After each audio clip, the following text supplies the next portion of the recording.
I always thought betrayal would feel like a slap to the face. But it wasn't like that. It felt more like drowning, slow, silent, and terrifying once you realize no one's going to pull you up. My name's Elise, 34, and for the last 10 years I've been living what most would consider a dream life. High-rise condo in downtown Chicago. Corner office at a tech law firm. Tailored suits, high heels, glowing LinkedIn recommendations. And married to Damon, who built a sleek startup from scratch and somehow still looked charming even when pitching to investors on 4 hours of sleep. On paper, we looked like the couple everyone wanted to be. And then, 4 months ago, he told me he wanted a divorce. No cheating. No screaming.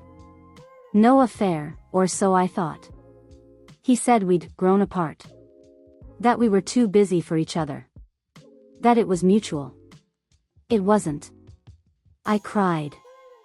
I begged. I suggested therapy. He was kind, but detached. He said he didn't want to fight. That he wanted to split everything fairly. No games. Just closure. I didn't have the energy to argue with someone who had already emotionally packed his bags. But I still loved him. We were set to meet in court next week to finalize the division of assets. I thought I was mentally prepared. Then Friday happened. I stopped by his mother's house, Marion, to pick up some tax forms we left in her study. Marion and I were never close, but there was a mutual politeness. She came from old money and had the energy of a woman who always knew how to dress for court appearances, funerals, and charity events. Polished. Reserved. I was about to leave when I heard voices out back, hers and her neighbors, speaking low over cups of tea. She doesn't know, the neighbor said.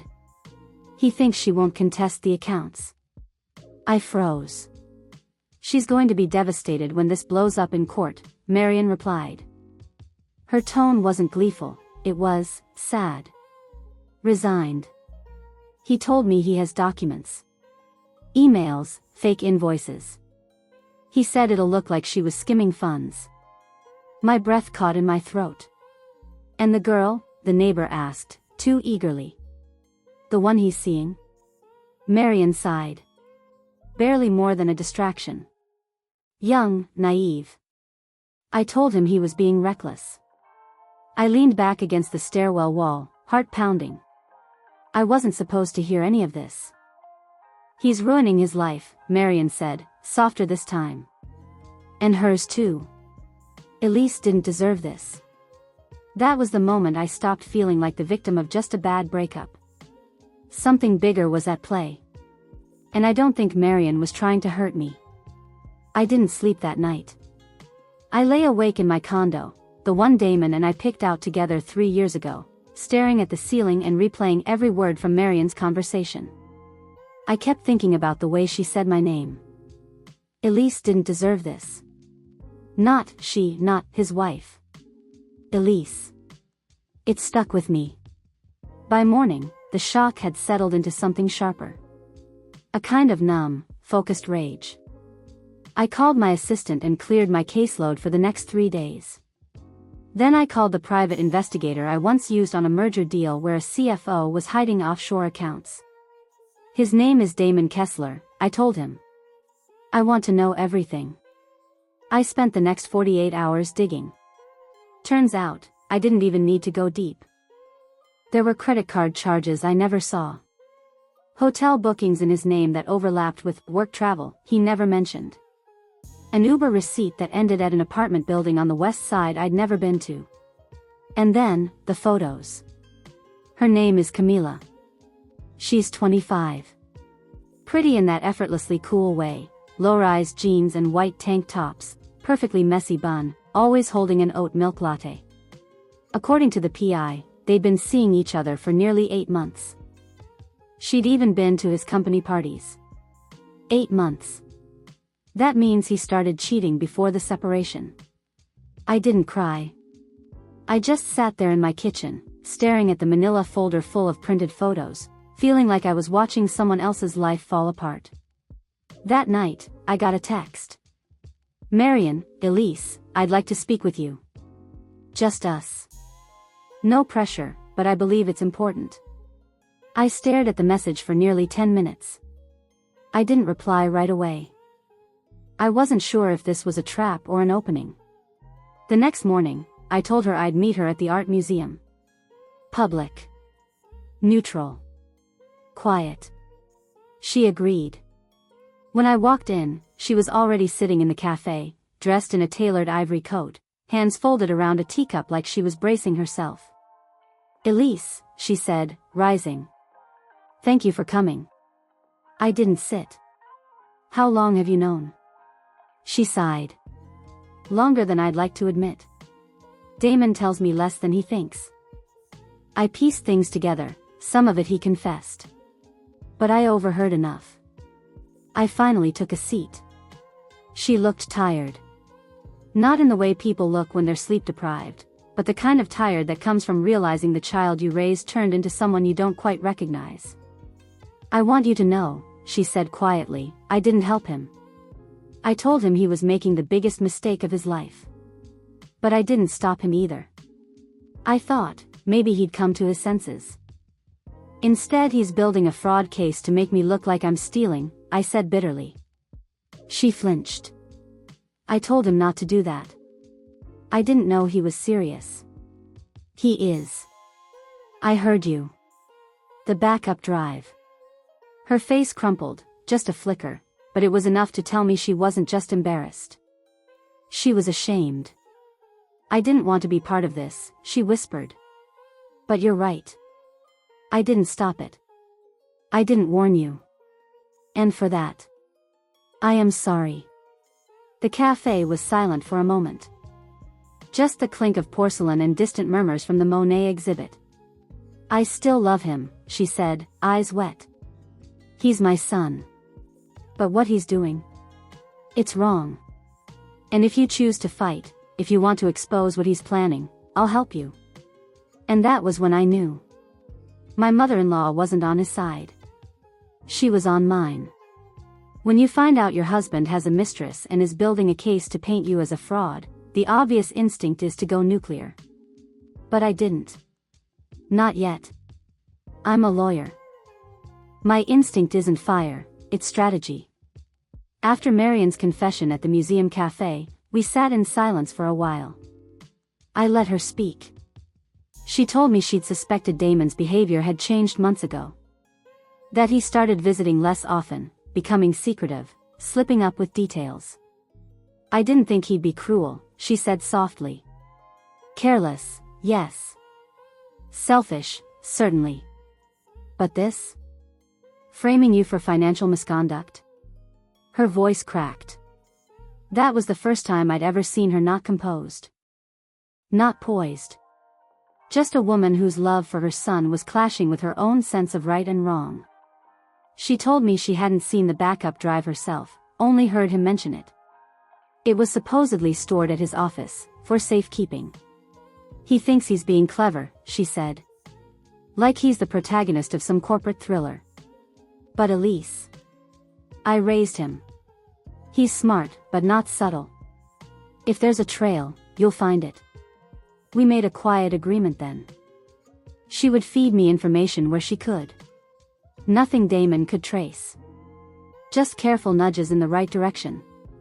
When I got home, I opened a new secure folder on my encrypted drive and started organizing everything. The PI's report, financial statements, the metadata from his expense reports, and a photo I hadn't been able to look at until that moment, Damon and Camila, kissing outside a rooftop bar, time-stamped 3 weeks before he asked for the divorce. I didn't cry. I stared at it like a fact. A line item in the spreadsheet of my unraveling marriage. The next day, Marion called again. There's a storage unit, she said. Unit 1183 at Chicago North Secure Lockers. I remember him saying he put something there. Said it was, just in case Elise decides to get litigious. I booked a car immediately. The storage facility was clinical. White walls, keypads, cameras. I paid a quiet under-the-table tech friend to spoof Damon's access code and get me in. It wasn't legal, but it was necessary. Unit 1183 was small. Inside, a black fireproof lockbox and a plastic tote labeled Old Office Docs. The box was password locked, but my tech friend cracked it in 10 minutes. Inside were 2 USB drives. A manila envelope of fake invoices made to look like they came from my side business. A signed affidavit from a freelance accountant claiming I'd siphoned company funds into a dummy LLC.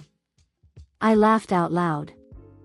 Not because it was funny, but because it was so dumb. So sloppy. The accountant was a guy named Terrence. I'd never met him. Not once. I googled his firm. It didn't exist. The LLC? Registered 2 months ago. Using my maiden name and an address that didn't even exist anymore. It was a cafe that closed down last year. He really thought this would work. That night, I emailed my divorce attorney and told her we were changing course. No more amicable split. No more polite negotiations. We were going to court, and we were going scorched earth. And as I hit send, I realized something chilling. Damon didn't just want out of the marriage. He wanted to destroy me on the way out.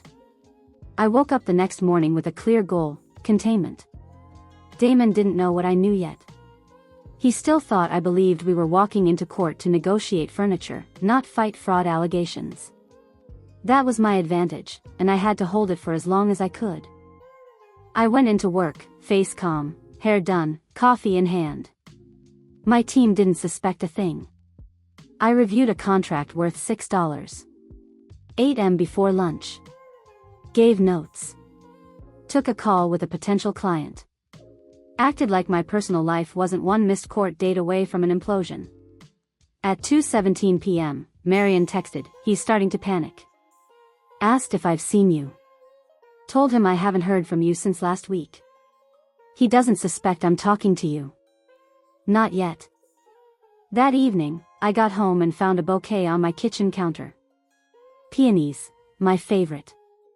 No note, but I didn't need one. Damon had a habit of showing up when things slipped out of his control. And sure enough, at 8:43 p.m., he called. I let it go to voicemail. He left a message. His voice was measured, but off. "Hey, Elise. Just wanted to check in. I know things are tense. I've been thinking a lot. Maybe we jumped the gun with the lawyers. Maybe we should talk. Just us. Call me?" I didn't call. I forwarded the message to my lawyer. The next morning, my attorney, Valerie, called me directly. She was furious. Damon had filed a motion with the court to request an emergency financial audit of my business assets, claiming evidence of misappropriated funds. He was trying to use the fake invoices. But he filed too early. My countermotion, supported by the documents from the storage unit, undercut everything. Valerie submitted a 68-page response, complete with forensic accounting breakdowns and a sworn statement from the real LLC that I actually own. By 6 p.m., the judge had issued a temporary gag order on both parties. Damon's motion was denied. The trap snapped shut, and it missed me entirely. That night, I met Marion again. This time in her car, parked on the top floor of an underground garage. I felt like I was in a Cold War drama.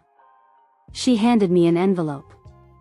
"These are printouts from Damon's cloud backups," she said quietly. "He left one of his laptops at my place. I guessed his password." Inside were screenshots. Photos. One of them made my stomach twist. Camila. In my apartment. On my couch. Wearing a t-shirt I'd thought I'd misplaced. "I'm sorry," Marion said. "He used me. I let him. I don't know how I raised someone capable of this." I looked over at her, this perfectly put-together woman now unraveling in the soft leather of her Lexus. Her hands shook as she clutched the steering wheel. "You didn't raise him to be this," I said. "But you're doing the right thing now." She nodded slowly. "Then let's burn it all down." There's something sobering about preparing for a courtroom battle with someone you used to undress slowly, kiss goodnight, make soup for when he was sick. Damon used to love when I left post-it notes in his laptop bag. Now I was attaching evidence tags to screenshots of his affair. We were due in court in 3 days. I spent the weekend in my home office, blinds drawn, iPad on Do Not Disturb, organizing every shred of documentation. Emails. Bank records. Photos of Camila, timeline matched to expense reports. The forged LLC trail, plus notarized affidavits from 2 of my clients confirming I never billed them through Damon's dummy company. It was brutal, methodical work. The kind that leaves no room for grief. On Sunday, Valerie and I did a full prep run. We rehearsed testimony, built outlines for potential objections, and worked through Damon's likely defense. He'd claim he had reason to believe I was hiding money. That it was all a misunderstanding. But his emails, arrogant, smug, carelessly time-stamped, showed intent. By Monday morning, my house felt like a war bunker. Coffee in a steel mug. Hair pinned back tight. My suit felt heavier than usual. Like armor. I didn't expect to see Marion before the hearing. But she was waiting outside the courthouse when I arrived. In a long gray wool coat, gloves in hand, looking like she was preparing for her own personal reckoning. "I'm not here to testify," she said softly. "I just needed to see how this ends." I nodded. "It won't be quick." "I know. But I had to come anyway." Inside, Damon looked thinner. Or maybe smaller. His confidence had shrunk. He wore a pale navy suit and tried to meet my eyes when I walked past. I didn't flinch. Just placed my files on the table and sat next to Valerie without a word. The judge was sharp, efficient. She reviewed both motions in silence, then called us up. Valerie started. She laid it out clearly. We had evidence of premeditated fraud, an attempt to fabricate financial misconduct, and an undisclosed romantic relationship during the marriage. Her tone was cool, factual. Devastating. Then Damon's lawyer stood. He stammered. Said they needed more time to review recent developments. He claimed Damon hadn't intended to defraud anyone, that he'd merely panicked under pressure. The judge raised an eyebrow. "This affidavit appears to be falsified. Your client signed it under penalty of perjury. Are you arguing he was confused, or that he committed fraud?" Silence. "I'll need time to consider full sanctions," the judge said eventually. "For now, Mr. Kessler is prohibited from making any further filings without prior court approval. The audit request is denied. Property division will proceed under full judicial oversight." Translation: he lost. As we exited the courtroom, Damon reached for me. "Elise, wait." I turned to face him, finally. His eyes were bloodshot. He looked nothing like the man I'd married. "You didn't have to do this," he said. "No," I said. "You didn't have to." He opened his mouth, but Marion stepped between us. "You need to go home, Damon," she said, her voice low. "And start asking yourself why you burned your life to the ground." He looked between us. Then walked away. And just like that, it was over. Not legally. Not entirely. But emotionally? It was the end. The courthouse was quieter than I expected once Damon left. Just the echo of heels on marble and the distant shuffle of papers. Marion stood next to me at the bottom of the steps. Neither of us said much. Then she asked, "Do you want to grab lunch?" I hesitated. My stomach was in knots. But I nodded anyway. We ended up at a quiet French cafe not far from the Loop. I hadn't been there in years. Damon used to hate it, said it was too quiet, too slow, too grandma core. Funny how the first meal I ate post-reckoning happened somewhere he wouldn't follow. I ordered a glass of wine. She didn't. We sat for a long time without speaking. Just sipping and breathing. Finally, Marion broke the silence. "I used to think you were too polished." I raised an eyebrow. You were always so composed. So competent. I thought you were playing a role. But you weren't.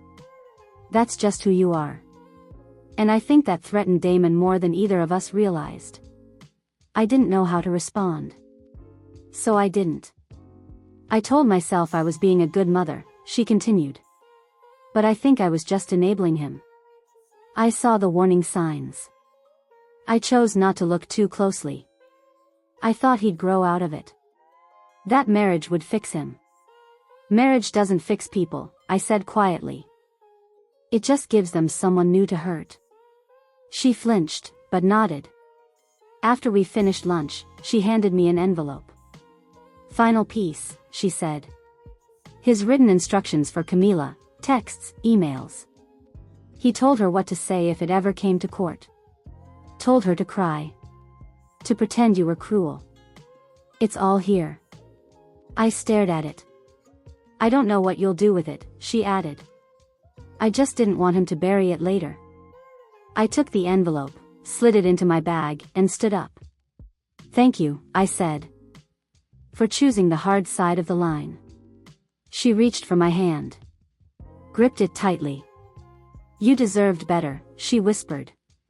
And I'll spend the rest of my life being sorry you didn't get it sooner. That night, I went home, changed out of my suit, and finally let myself fall apart. Not just over the divorce. Not just over Damon. But over the years I spent shrinking myself. Dulling my shine. Ignoring the loneliness. Just to keep the picture of success intact. He didn't just cheat on me. He discarded me. But worse, I had let myself be optional. Convenient. Quiet. Never again. That night, I took off my wedding ring and placed it in a drawer. Not because it hurt to wear it anymore. But because it meant nothing now. And I was finally ready to start over. The next morning, I woke up before my alarm. The apartment was silent, flooded with soft morning light. I made coffee. Not out of habit, but out of choice. Every movement felt intentional now. Like I was no longer just surviving something, I was moving through it. The court didn't end the marriage. It ended the illusion. In the days that followed, everything sped up. Valerie filed for financial compensation related to Damon's attempt at fraud. He hadn't just tried to manipulate the narrative, he'd weaponized it. The judge took it seriously. More seriously than even I expected. Damon's team sent a settlement offer by Friday. Quiet, desperate. No public statements. No press. Clean break. But it wasn't clean. Not for me. I declined. Not out of spite, but because I wanted the court to make the record permanent. I wanted what he tried to do, what he nearly got away with, documented. Let the next woman who Googles his name know exactly who she's dealing with. Camila disappeared from the picture soon after the gag order came down. Marion said she was embarrassed. That Damon had told her I was manipulative and cold, and she believed him until the pressure started. Then she backed out. In the meantime, I went back to work. People had questions. Whispers had started circulating. One of the paralegals pulled me aside. We heard about the audit stuff. You okay? I'm good, I said. Better than I've been in months. And I meant it. Because even though my marriage was over, my sense of self wasn't. I started doing things I used to put off. I booked a trip to Santorini for the fall, solo. I painted the second bedroom a bold indigo and turned it into an office filled with books and sunlight. I started running again. Cooking again. Living without watching the door, waiting for someone to come home too late with the wrong excuses. Marion and I started texting weekly. Sometimes small things, book recommendations, restaurant reviews. Once, she sent me a photo of her in a pottery class, hands covered in clay, a mess for the first time in years. I think I missed this version of myself, she wrote. Me too. It didn't make any of it okay. But it made it meaningful. One night, I sat out on the balcony with a glass of wine and opened the last thing in the envelope she gave me. A note from Damon to Camila, dated the same week he told me he wanted a divorce. I just need to finish things cleanly. She won't fight me. She never does. Elise is predictable like that. I reread it twice. Then I laughed. Predictable? That man didn't know me at all. Not really. And now? Now he never will. Damon officially withdrew all further motions 2 weeks later. No fight. No appeal. No public statement. His attorney sent a single-page acknowledgement to the court. Respondent will comply fully with the division of assets and is no longer contesting financial misconduct allegations. I printed it out and pinned it inside the back of my desk drawer. Not out of pride, but as a reminder. A lesson. You never really know someone until they lose control over you. Once the dust settled, people started to talk. Quietly, then louder. A journalist from a legal ethics blog reached out, asking if I wanted to go on record about what happened. I declined the interview, but I gave her a quote: "We need to stop confusing civility with integrity. Some betrayals wear suits." She used it in the closing paragraph. 2 days later, Damon was removed from his own company.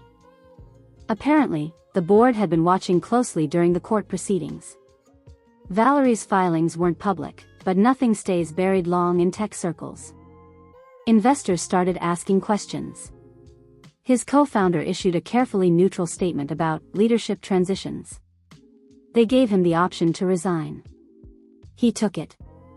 Marion told me he moved into a rental in the suburbs. Smaller. Far from downtown. She visited once. Said the place was messy, full of unopened boxes and expensive kitchen gear he didn't know how to use. He looked older, she said. And very, very lost. I didn't feel good hearing that. I didn't feel bad either. I felt done. The hardest part wasn't watching him fall apart. The hardest part was realizing how long I'd been shrinking to keep things intact. How many times I swallowed my instincts. Doubted myself. Made excuses. I started therapy. Not to talk about him, but to talk about me. What I allowed. What I believed. What I never questioned. My therapist asked me once, "When did you stop being in love with him?" And I said, "I think I never really was. I think I was in love with being chosen. I just didn't realize I stopped choosing myself." That admission hurt more than the divorce. But it also healed something. Around the same time, Marion asked to meet again. We had dinner at a quiet rooftop lounge overlooking the city. We talked for hours, about life, love, aging. About the mistakes you can't undo and the ones you can at least try to balance. At one point, she reached across the table and squeezed my hand. "I'm proud of you," she said. "And I know that doesn't mean much coming from me now, but I am." "It does," I told her. "Because you saw everything and still stood beside me." She nodded slowly, looking out over the skyline. "He lost the best thing he ever had," she said. "I just hope one day he's smart enough to realize it. I don't think he will. But that's no longer my burden." 3 months post-divorce, and it's shocking how quiet peace can feel. Not the silence of suppression, the kind I used to live in, afraid to ask for what I needed, but the kind of silence that feels earned. Room to breathe. Space that belongs only to me. I've stopped waking up with anxiety pooling in my chest. I sleep through the night again. I don't check my phone for texts that never came. My body is no longer bracing for impact every time I walk into my own home. Some nights, I sit on the balcony and just listen to the wind move through the skyline. And for the first time in years, I'm not waiting for someone to come back. Because I'm not missing anyone anymore. The condo is mine now. Fully. Legally. Damon relinquished all claims in exchange for salvaging whatever remained of his name. The final settlement also included a full admission of attempted financial misconduct, sealed, but documented. A line of ink that separates lies from truth. I never published it. Never leaked it. Not because I'm protecting him, but because I don't need to. Some battles are better won in silence, with your dignity intact. My firm offered me a promotion. I took it. It came with more hours, more pressure, more weight. But for the first time, I said yes because I wanted to, not because I needed to prove anything to anyone. My therapist says I'm in a new phase. Not recovery. Not survival. But reclamation. That feels right. Marion still texts. We met last week for brunch, and she brought me a small box wrapped in navy ribbon. Inside was a necklace, an antique gold chain with a tiny letter E in delicate script.